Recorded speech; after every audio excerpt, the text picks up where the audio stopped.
Welcome back to the GSMC College Football Podcast. Just talked a little Big 12 coaches.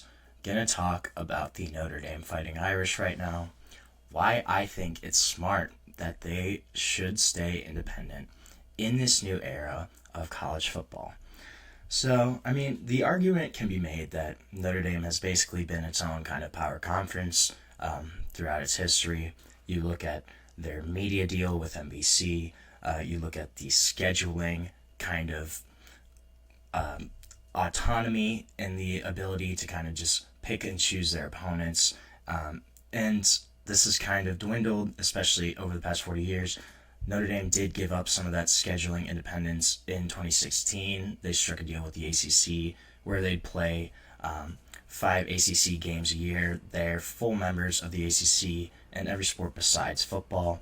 But I think it's smart that they stay independent in football. Here's why. So they did take a little bit of that scheduling autonomy back this week, announced the annual 12-game series with Clemson that's going to run through 2037, 2038. And some of these games were already kind of on the books for Notre Dame. I think they had 5 games scheduled against Clemson during this time frame, but 6 of these games were not. So they add 6 new games in the Clemson Notre Dame series. This is a marquee matchup. I don't think it will hurt them. I'm gonna get into it, but so I think if you look at the way they're able to keep their schedule, this is a marquee matchup. It doesn't matter where Clemson ends up, even if the ACC's gone. If Clemson's gone in the ACC, this matchup is staying through 2037. So it doesn't matter if Clemson is in the SEC, if they're in the Big Ten, if they're in the ACC, if they're in something new, it's not going to make a difference. This is going to be a marquee matchup that's going to be on the schedule every year through 2037. If you look at a year like 2036, for example, so right now, Notre Dame has Virginia Tech, Georgia Tech, Florida State, Pitt, North Carolina kind of rotating in as their ACC opponents. But if these agreements hold, if this Notre Dame Clemson series counts as one of those games, one of those schools is going to get booted. Not going to be Florida State, right? It's going to be Pitt, Va Tech, Georgia Tech. That's going to change kind of the land frame, the marking for that. And one year they could have a matchup where they have Alabama, Texas, Clemson, Florida State. It's like half of their schedule is top 10 teams. And this is going to be a marquee matchup throughout the time. When the ACC reached its settlement with Clemson, with Florida State, agreed to kind of the new distribution model for the conference, this really pointed to more matchups with Notre Dame, between Miami, between Florida State, between Clemson. I don't think that, as of right now, automatic bids. And here's the thing with the playoff. No matter what they do with the playoff, they're still in really good position. They're not going to get rid of the at-large bid. And that's where Notre Dame's going to make its money, is the at-large bid. If you're Notre Dame, you have that at-large bid to get to every year. That's where they're going to go. It doesn't matter if they're not in the conference because they can have the at-large bid. If they win 10, 11 games every year, they're in the college football playoff every single season. There's only been one year in the past 5 to 10 years where Notre Dame has not been in the top 14, especially if they expand to 14 teams, which is probably going to be pretty likely. In the last 10 seasons, Notre Dame has finished outside the top 14 just twice. One of those was that 18th place finish in 2022, and then the other one was one of the Deshaun Kaiser, Malik Zaire years where they were just really rough under Brian Kelly. They had won like 6 games.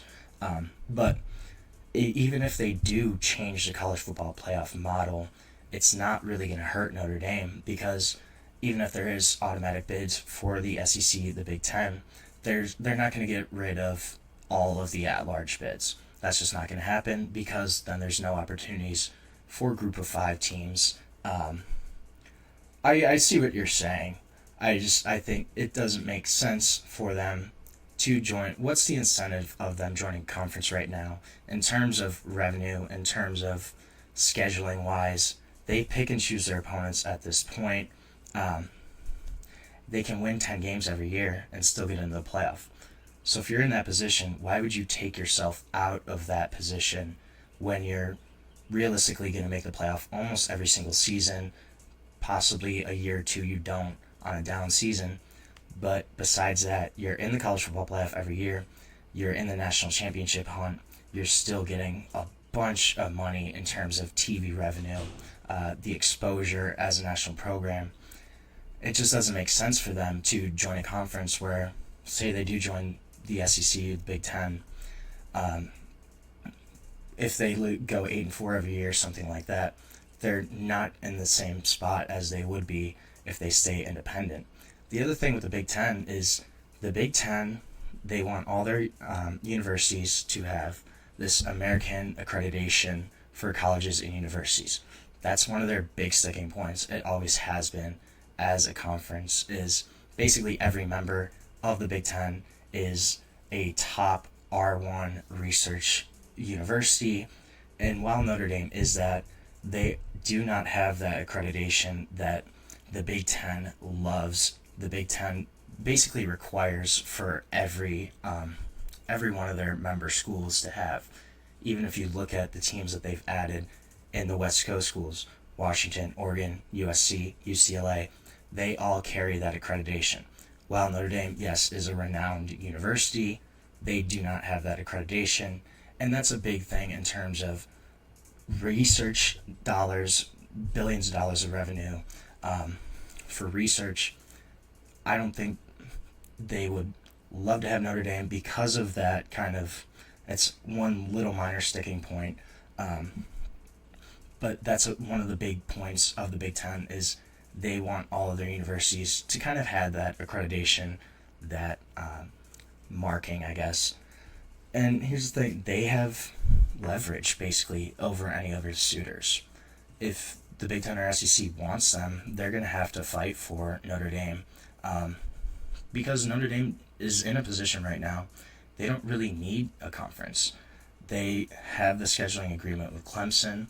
Realistically, now they're going to get one probably with Florida State, most likely with Miami as well. Both of those athletic directors have kind of come out and said after this Clemson deal that they want something similar. I would not be surprised if we see a Florida State Notre Dame agreement for an annual series for the next 10 years or so in the near future. I think kind of the same thing with Miami is the ACC is really trying to drive those big time matchups.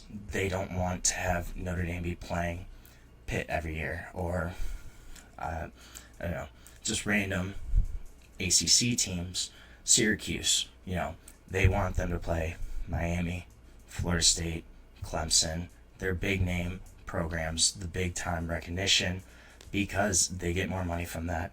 And it's just more exposure for the ACC overall.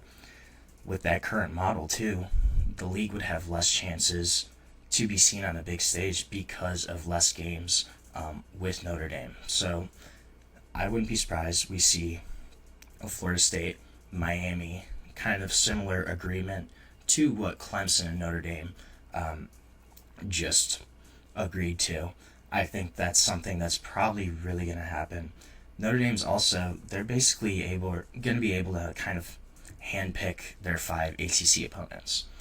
So they're going to be able to stack Clemson, Florida State, Miami, most likely, and then they'll still be able to kind of keep those historical rivalries against Stanford, which is ACC member now, Boston College.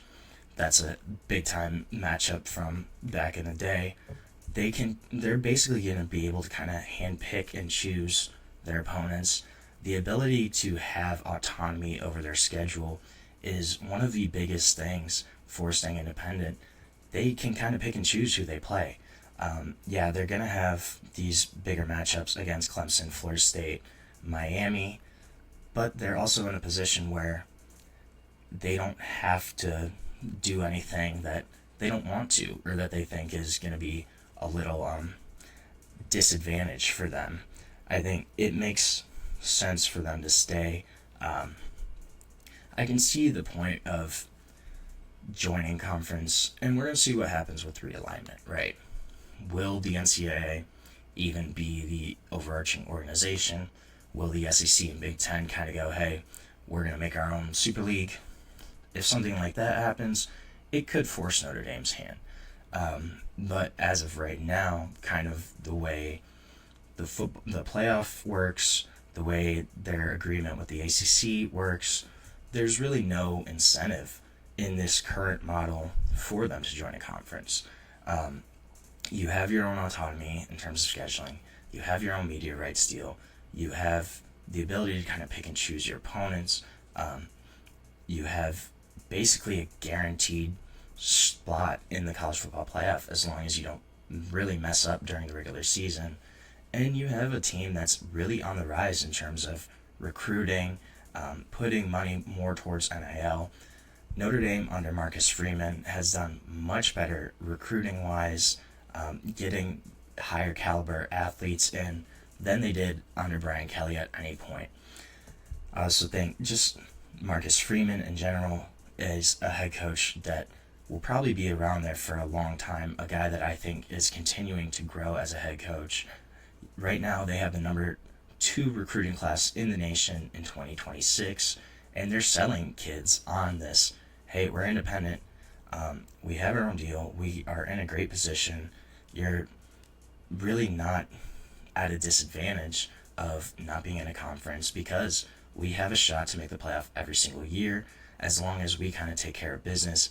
I think that's probably the mindset from Notre Dame and what they're selling to these recruits right now. It's a good position for them to be in, I think, right now, is they don't have to do anything that they don't want to. We're going to see kind of what happens in terms of, will conferences realign? Will there be a complete breakdown in the college football power structure? That's certainly very possible.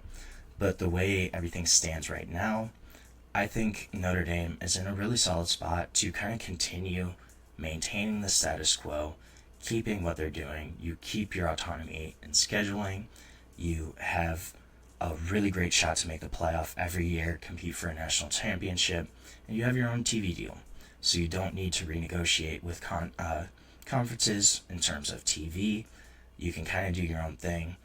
It makes a lot of sense in this current landscape for the Irish to stay independent. So we're going to take another short break on the show.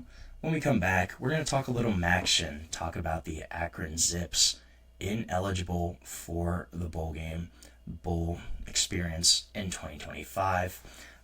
Going to discuss why when we come back on the GSMC College Football Podcast.